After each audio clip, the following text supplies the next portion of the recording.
Instagram experts and your mom are saying butt wink is bad, is going to destroy your back, and you should absolutely learn how to squat without it. Well, let's break it down. What butt wink is, how does it happen and why it happened, how to fix it and how to get rid of it if it pains your existence in the squat, if it impedes you squatting with the weight that you want, to the effectiveness that you want, and is it actually as bad as people say? My name is Katya Gorbacheva, I'm the vegan powerlifter, and I hope you don't mind that I'm showing this pregnant. I do not think this will affect the quality of this video, but make sure to give it a thumbs up and subscribe, and let's get into it. So first, what is butt wink actually? Butt wink is when you squat and your pelvis tucks under.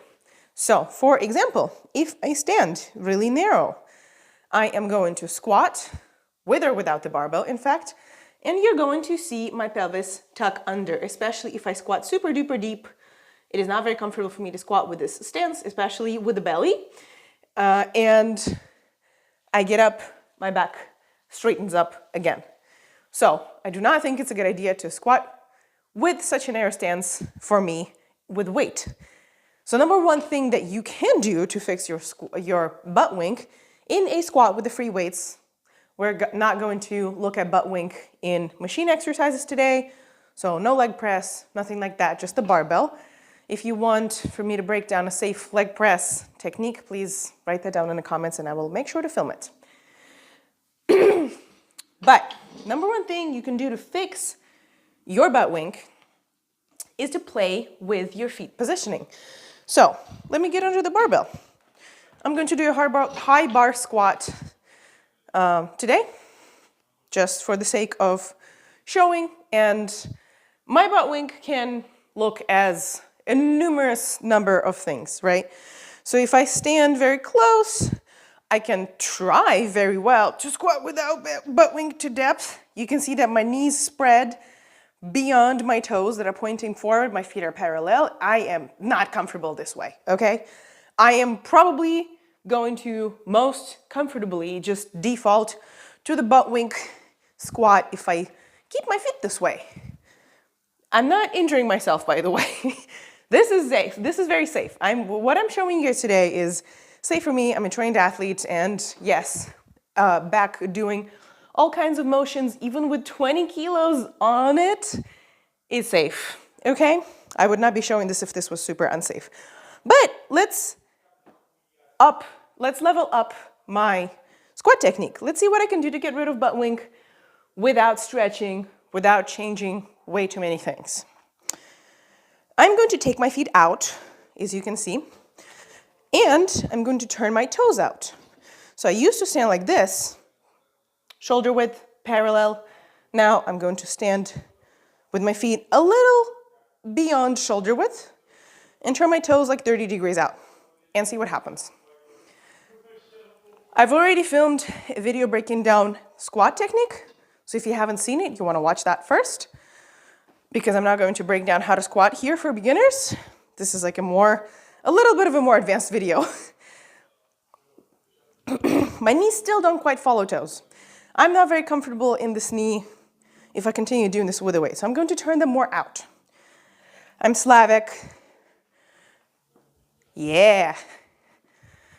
Genetics really matters for how you feel in your squat.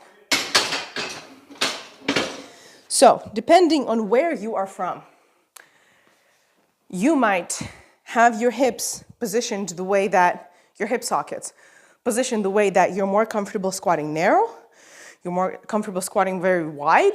It will super depend. If I try to do the same with a very wide stance, this is what happens.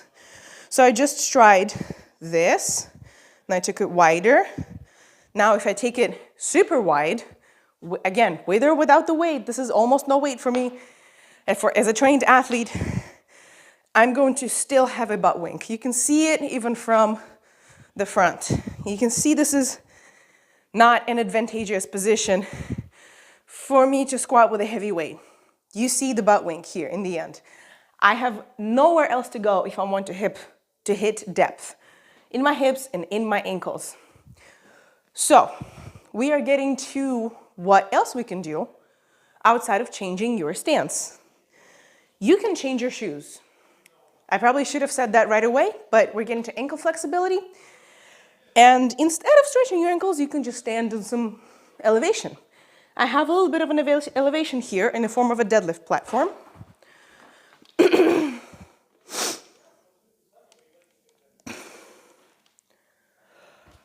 So, this is probably an inch. This is probably about the size of like any small plate. So what I would do is I would put a little small plate right here, and when I back up to a squat, I would stand on that thing. Or for the sake of showing here, let's say I have poor ankle and hip flexibility and mobility. I'm going to put my heels on this platform right here. Again, not much, about an inch, that's all I need. So that artificially extends my tibia.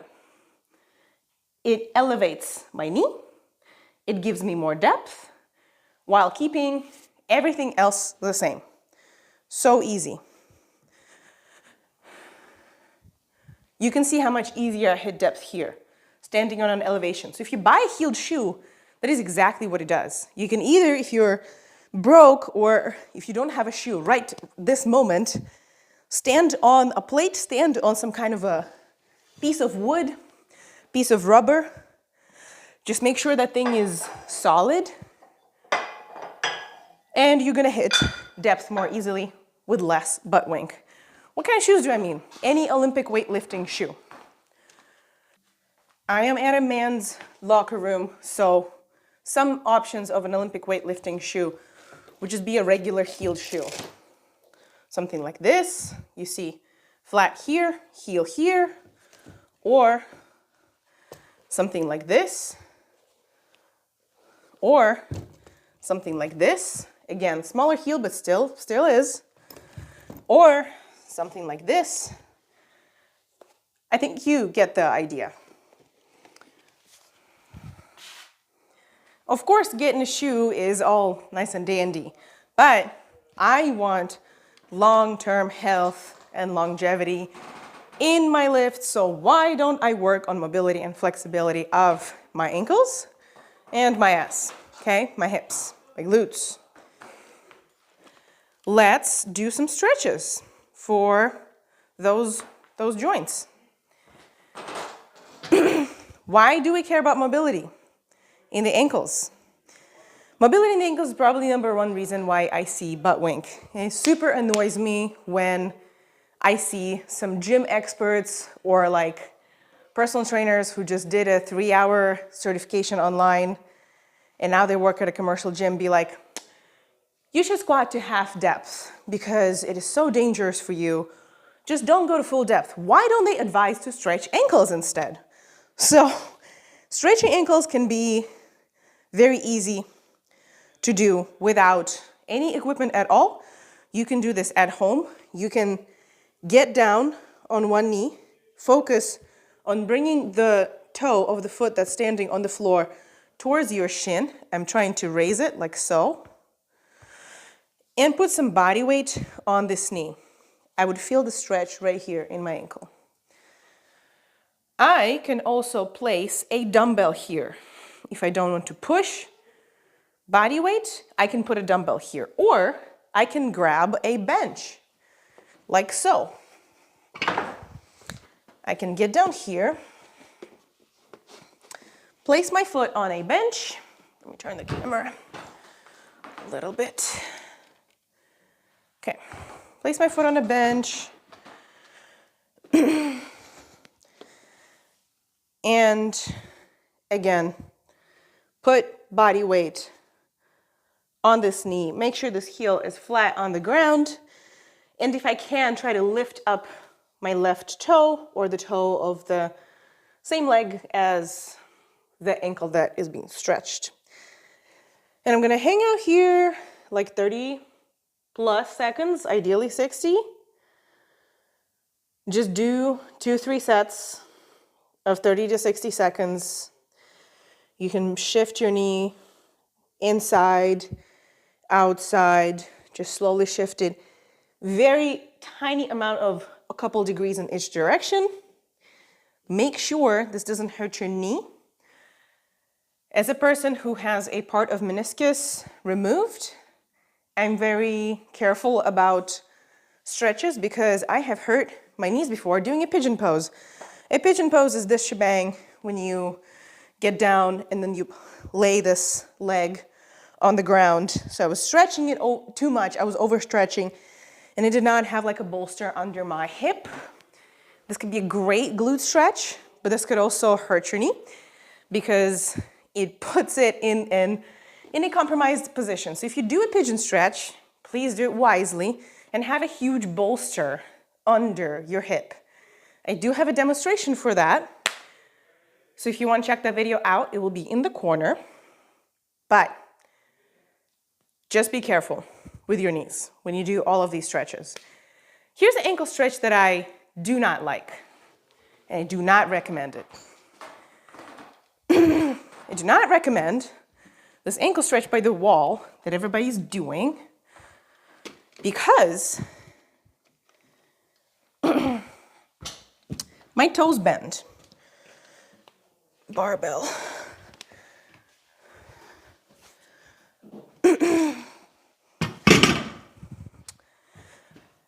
You can see that my toes bend, and yeah, I feel the stretch in the calf, kind of, my knee straight, so comfortable here.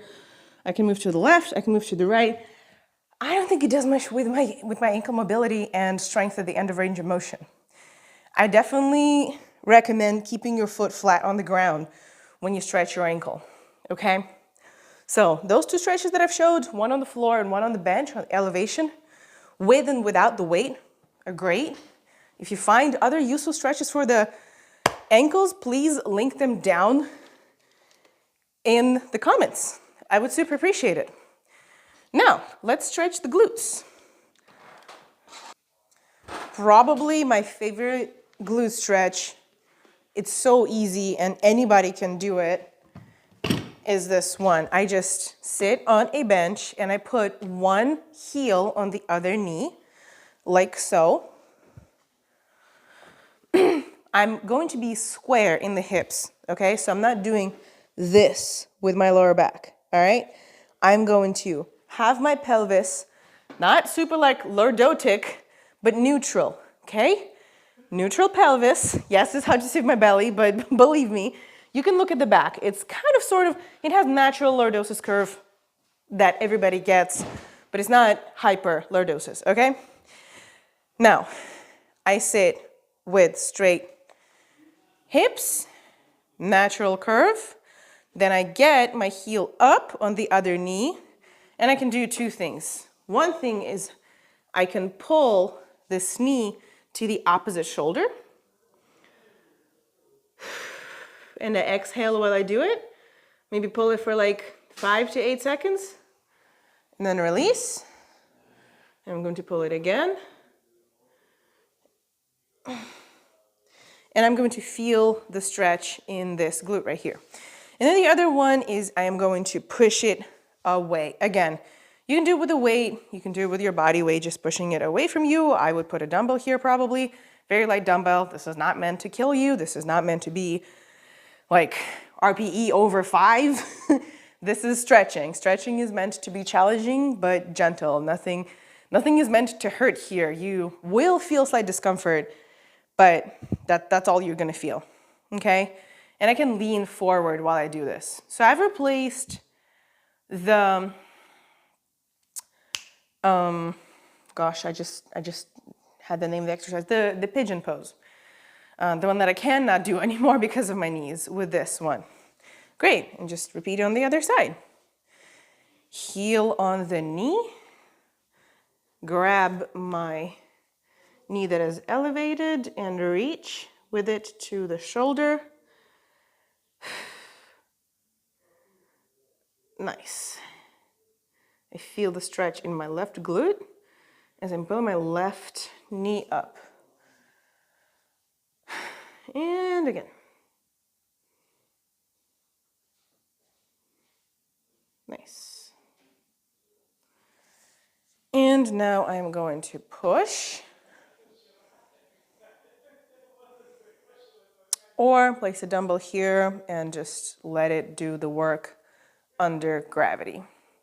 Oh, one thing that might not matter, I would flex my toe and point it towards the knee. I would not point it away from me. Let me know which direction works for you. Bodies are different. Cool, great. You can also do this stretch laying on the floor against the wall. This is a super great way to do your glute stretching after the workout when you're already tired. When you're like, bleh, I don't want to like work on stretching. That's tough, man. So I would hang out here and lay down. Man, I'm gonna be covered in chalk for the rest of these videos. Cool. I'm going to find a square in my knees and in my hips. So get closer to the wall and do exactly the same. Heel on the knee, push this knee away. And I'm going to feel the stretch right here in this glute.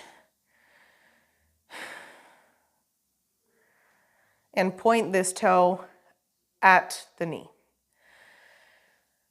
So I'm stretching my right glute, get my right leg up, point the right toe at the right knee, and pressing the right knee away with my right hand. And I'm going to do this for, again, 2 sets of 60 seconds-ish, and then switch legs.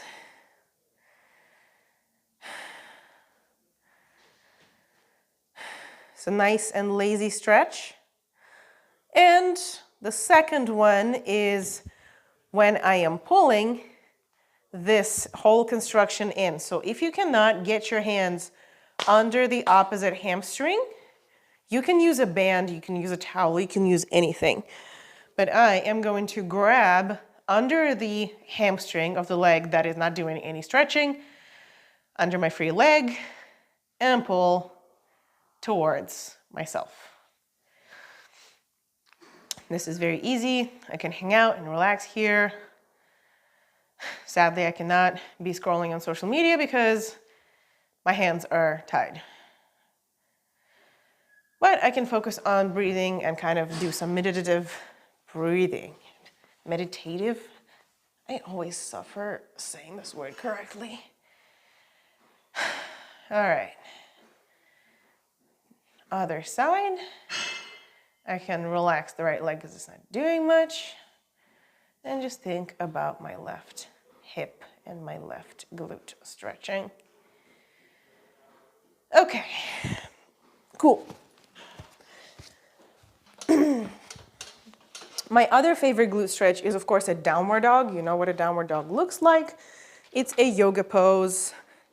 I'm not here doing yoga, but I'm still going to demonstrate whatever the powerlifting version of that I can manage. So I typically get down until my hips are square.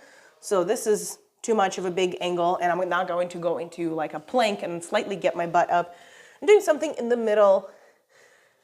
My hands are placed like I'm about to do an arrow push-up. My feet are a little wider than my hips. And the heels can point towards each other, but I enjoy when they point a little bit away from each other. My toes are pointing in, or the feet are parallel, that's fine too. And I'm just trying to relax my shoulders and drop them down and do small, tiny steps, pushing one heel to the floor and then pushing another heel to the floor. And I can lift one leg and really stretch this right glute, and then I can lift my right leg and really stretch my left glute and shift my hips to the left. Or I can try to stretch them both at a time, just doing tiny steps and rocking my hips from side to side. Now, my hips are pretty flexible, as you can see. I can do a Slav squat. I have hip sockets that allow for squatting to depth without almost any butt wink and being very comfortable. I have great ankle flexibility. My knee goes a lot further than my toe. And my hoops are pretty naturally very flexible. Not everybody is like that. Depending on where you're from, depending on your genetics, depending on how lucky you got with your hip sockets, you just might be limited in movement. And your hip sockets might be deeper and they might not allow for you to go any further, rather than just hang out here and then the rest of the depth you have to get from butt wing. Is that bad?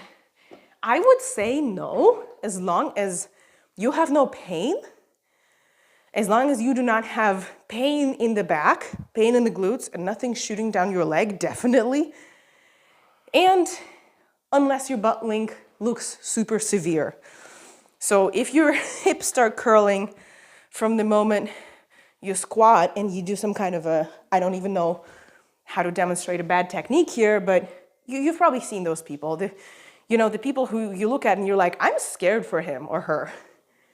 Unless you have that kind of situation going, you're probably fine. And of course, unless you have pain, you should be fine. Most people have some degree of butt wing. Not only because they're inflexible, but also because they're inflexible. They sit down at the office and all they do, except for going to the gym, is be in the car and at work and sitting at dinner. But most people have some kind of butt wing and they are fine. Will you be fine if you have butt wing? We do not know. Should you work on it? You should probably work on getting your ankles mobile for many other reasons outside of not having butt wing. You should work on hip mobility and flexibility because it will also give you a bigger booty, stronger booty that will support your body and the rest of your spine better for other exercises. Ankle mobility is a super important thing to have, not just to squat with a lot of weight to perfect technique in competition, but also in case you need to pick up something from the ground, it's very low. If you're lifting a couch, you don't want to do it on your toes. You don't want to accidentally do it with some kind of a bad technique. You're unlikely to warm up for that. You will probably need a good ankle mobility for just all kinds of life situations.